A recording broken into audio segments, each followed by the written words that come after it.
How do you face the third greatest bowler in the history of Test cricket?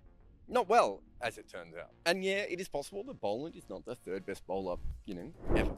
But he currently has the third best bowling average. And the guys in front of him largely bowled when cricket pitches were made with little crumbs of cow shit on them. So what he's doing is, at the very least, not like the others. And it is truly a remarkable record for a bowler who started his career as a fairly ordinary bowler. And I say that as a Victorian. Like, if you talk to my dad, he would tell you that Australia would have beaten India 4-0 in the last BGT had Boland been playing in every game. But I remember seeing him bowl a lot early on, and there was no sign he was anything like this. You could see that over the first 4 years, he really struggled to keep a bowling average under 30. And even as he got better, he certainly wasn't dominating for a long time before finally getting his chance. And his last year is when he played Tests, by the way, which makes those numbers even crazier. Boland, in my mind, was a decent first-class player. And there was never really any push for him to be a Test player until a couple of years ago. Though there were some incredible moments to the early part of his career. My favourite was when New South Wales needed 4 runs from 3 balls with plenty of wickets in hand to win a List A match. New South Wales should have won this game. This delivery puts up a really good Yorker, you just hit back to him, and he runs out the non-striker. Fairly normal cricket. The next ball, the exact same thing happens again. Boland delivered 2 quality Yorkers, the non-strikers took off on both occasions, and the ball came back to him each time, and then he took the bails off twice.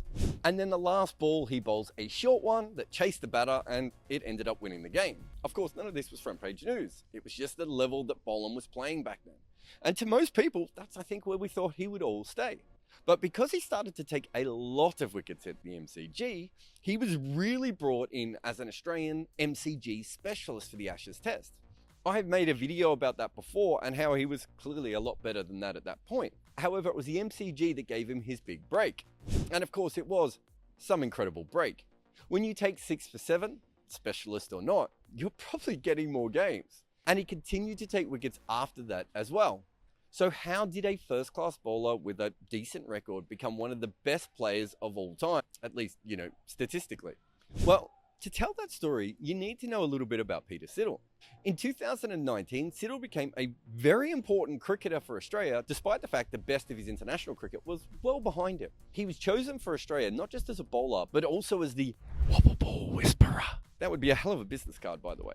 The point of all this is that Siddle played his last year for Victoria in the season of 2019-20. Fresh off the back of his success bowling the wobble ball for Essex and also teaching it to the Australians during that Ashes. And so I can only assume that this is the year that Siddle was teaching Boland this ball. And it's interesting that it ends up being his worst year in a long period. But off the back of it, he has had 2 of his best 4 seasons ever. So am I saying with certainty that this is where Scotty Boland learned the wobble ball? No. Am I saying this is possibly where he at least perfected it?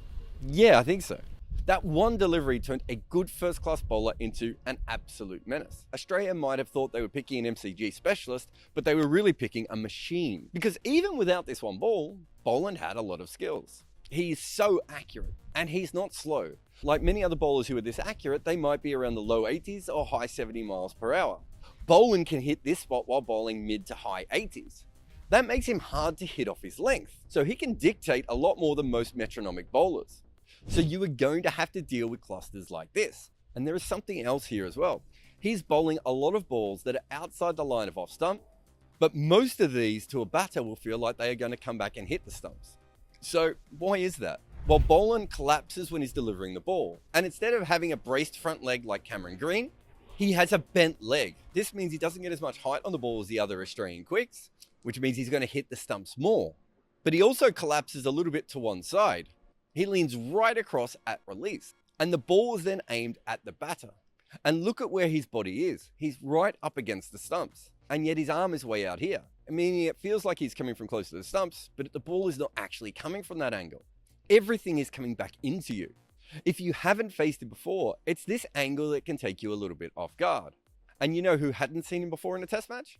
Shubman Gill. But to be fair, he also didn't seem to see him that much here. What he believed was a ball that was outside off stump actually ended up somewhere near middle. And if you look at the delivery, you can see exactly why Gill thought this. Here, let me freeze it here. And let me ask you, if you saw a ball pitching here from someone who was coming close to the stumps, would you think that this was coming back to hit them? I mean, this has got to travel a long way. It really was an incredible delivery. Now let us go back to the start and let Boland come in again. You can see where he puts the ball here, and let me show you the path. I mean, some people were talking about Gill's judgment. That's crazy. This was a ball that came back an awful long way. In fact, shall we check in with our dear and kind handsome friends at CricViz? They have this as the 10th best ball delivered by an Aussie bowler in their system. They said it was a 33% chance of a wicket, that it seemed 1.3 degrees. And my favorite CricViz stat is that they believe the expected average of this ball is 0.5. That means if 1,000 batters face this ball, we would expect all of those batters combined to average half a run per wicket. That means the ball that bowled Gill was fire. He was bowled by an unplayable ball that weirdly he did not actually play. This is Boland taking down Gill, and this is Green taking down Pujara. The only real difference here is the fact that Boland's ball is slightly wider, but it actually hits the inside of off, not the outside. But this is Green's arm frozen at delivery, and then here is Boland. Despite Green coming from wider on the crease, Boland's delivery is actually still wider again, even if marginally. And he gets even more movement than Green. This was a wobble ball delivery from Boland, meaning before all this occurred, Gill didn't actually have a tip on whether the ball was coming back or not. So what I'm saying is that Boland is the most perfect bowler in the post-cowshit era of cricket. Except I found one thing to disprove all this.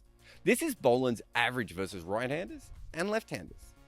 There is no doubt at this point that Boland is not bowling as well to the southpaws. He loses his length a lot more. His metronome, I don't know, falls off the piano. It isn't terrible. I mean, he's still averaging less than 30 against them. But he doesn't look like Scott Boland, the greatest bowler since liquid manure, when he is bowling to lefties. He just kind of looks like any other decent seamer. Of course, if this is true, the opposite also is. That means that Scott Boland does look like one of the best against batters who stand on the correct side of their bat. He is averaging 11.72 against right-handers. And of course that will go up, because it has to. But that he has held that number at all is simply remarkable.